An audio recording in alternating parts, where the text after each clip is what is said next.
There's a new threat proposed for the Ohio River Valley, the Appalachian Petrochemical Storage and Trading Hub, or ASH for short. A new system of chemical refineries and plastics plants that would seriously increase pollution and health problems along the river. But to tell the story of ASH, we have to begin with fracking. We realized that coal was bad. Coal power plants create lots of health issues, release toxins, and pollute the atmosphere. Natural gas was marketed as a solution to the coal problem. It doesn't release the same kind of toxins when burned, and is a little better than coal in terms of CO2 pollution. It has been marketed as a bridge fuel to renewables. Unfortunately, this isn't really true. Fracking still creates lots of impacts to health, the environment, and the atmosphere. Fracking pulls out of the ground gas, methane, oil, and other things like water and natural gas liquids. Chemicals are pumped into the ground to break open fractures in the shale, and then the shale gas and oil is pulled out of the ground with them. This can create issues with contamination of groundwater, among other things.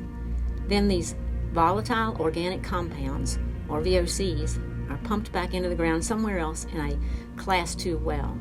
This contaminates things further. The gas itself can also contaminate drinking water and cause lots of problems. Plus, methane released during drilling, transport, and burning can pollute the atmosphere about as much as the CO2 from coal. The fracking boom has been heavily subsidized, and it's not working out quite as it was advertised. These subsidies have allowed for a massive expansion of infrastructure.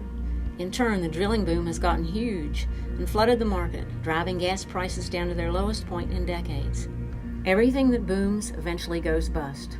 Without an increase in gas demand, they can't be profitable. The fracking boom had another effect, a maze of dangerous pipelines being constructed. It has been shown that pipelines built since 2010 are 5 times more likely to have problems with them than those built before, likely due to corner cutting in the construction as companies race to expand their networks. What is wet gas? The Marcellus and Utica shales have more than just natural gas in them. Along with the methane comes propane, butane, and ethane. These can be sold and made into plastics and other petroleum products, therefore creating a secondary market for the gas and a reason to keep drilling.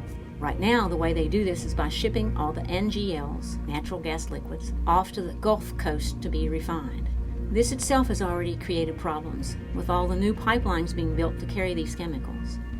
One such thing fraught with issues is the Sunoco Mariner pipeline carrying ethane for export to Europe, which has had a variety of problems, accidents, and delays with its construction. There is a bigger plan in motion. Many different interests now want to build a petrochemical hub in the Ohio River Valley here. The hub would consist of facilities that process the wet gas and break it into dry gas and NGLs, storage for those NGLs, cracker plants to turn those NGLs into plastic stock feed, and chemical plants to process that stock feed into various plastic products. There are already a lot of things in process for the petrochemical corridor here in the Ohio River Valley to turn it into Cancer Valley. Shell already has an ethane cracker under construction near Pittsburgh. They are also building the Falcon ethane pipeline to connect to all of this.